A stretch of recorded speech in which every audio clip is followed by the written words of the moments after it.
Assalamualaikum warahmatullahi wabarakatuh. Halo, saya Tasya Fadila dari Program Studi Ilmu Hukum Fakultas Hukum Universitas Jambi.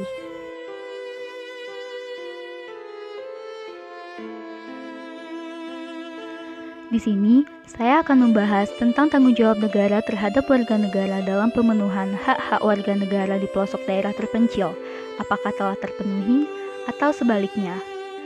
Dalam pembukaan Undang-Undang Dasar 1945, dalam alinea keempat, dijelaskan tugas dan tanggung jawab negara terhadap warga negara, melindungi segenap bangsa, memajukan kesejahteraan umum, mencerdaskan kehidupan bangsa, dan ikut melaksanakan ketertiban dunia. Namun, menurut saya, tanggung jawab dan hak-hak itu belum merata ke seluruh Indonesia oleh pemerintah, contohnya saja dalam dunia pendidikan.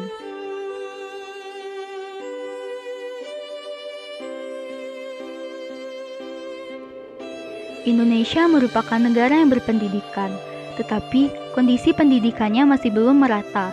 Pendidikan yang masih belum merata di Indonesia menjadi masalah besar. Faktor yang menyebabkan pendidikan di Indonesia kurang merata adalah kemiskinan, sumber daya manusia, rendahnya kualitas guru, rendahnya prestasi dan sarana dan prasarana sekolah. Daerah di Indonesia yang kualitas pendidikannya kurang ialah Indonesia bagian timur, karena di sana bukan hanya sarana dan prasarana saja yang kurang, tetapi tenaga pendidikannya juga kurang, sehingga masih membutuhkan tenaga pendidik dari luar daerah.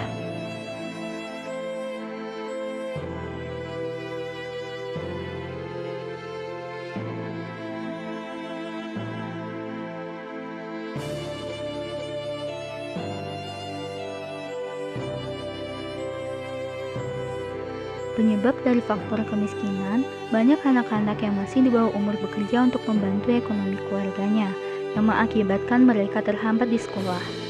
Oleh karena itu, pemerintah harus berpikir penuh terhadap pentingnya pemerataan pendidikan, terutama bagi sekelompok masyarakat yang miskin dan masyarakat yang ada di daerah terpencil.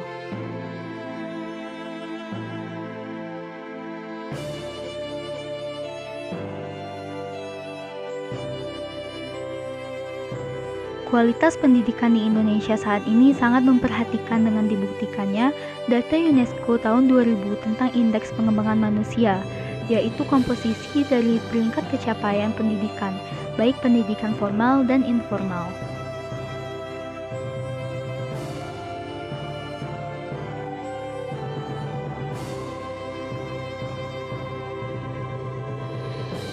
Dan tentu saja itu sudah menjadi tanggung jawab negara untuk memperhatikan daerah terpencil dan sudah menjadi hak warga negara untuk mendapatkan pendidikan yang layak. Nah, sementara itu di informasi selanjutnya tentang infrastruktur, kita ketahui bahwa minimnya infrastruktur ini tidak menyurutkan semangat siswa untuk menuntut ilmu. Ya, di Mandailing, Natal, Sumatera Utara, anak sekolah melintasi anak sungai dan juga bebatuan terjal untuk bisa menimba ilmu. Butuh perjuangan bagi anak sekolah di Mandailing, Natal, Sumatera Utara agar bisa sampai ke sekolah. Mereka harus melintasi anak sungai dan bebatuan terjal. Merlin, salah satu siswa sekolah menengah pertama 7 Panyabungan 1 Atap, harus berangkat pukul 6 pagi agar tidak telat ke sekolah. Jarak antara rumah dan sekolah mencapai 7 km. Tidak hanya Merlin, sebagian siswa yang menuntut ilmu di Sekolah Dasar Negeri 109 Siobon juga melakukan hal yang sama setiap pagi. Berangkat jam berapa dari rumah tadi? Jam 6, Pak. Kenapa berangkat cepat kali? Jauh dari rumah ke sekolah, Pak. Berapa jauh rupanya dari rumah ke sekolah? 2 jam, Pak. 2 jam. Pernah terlambat? Pernah.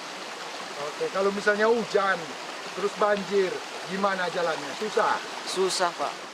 Kepala Sekolah SMP 7 1 Atap dan SD Negeri 109 Panyabungan, Sahrudin mengaku memberi keringanan terhadap siswa yang terlambat sampai sekolah. Kalau hujan, biasanya setiap anak yang terlambat kan diberikan hukuman kan. Namun bagi mereka yang agak jauh, untuk hukuman masih diberikan namun agak ringan. Sekolah berharap pemerintah daerah memperbaiki akses jalan menuju sekolah. Idris Tanjung, Mandailing, Natal.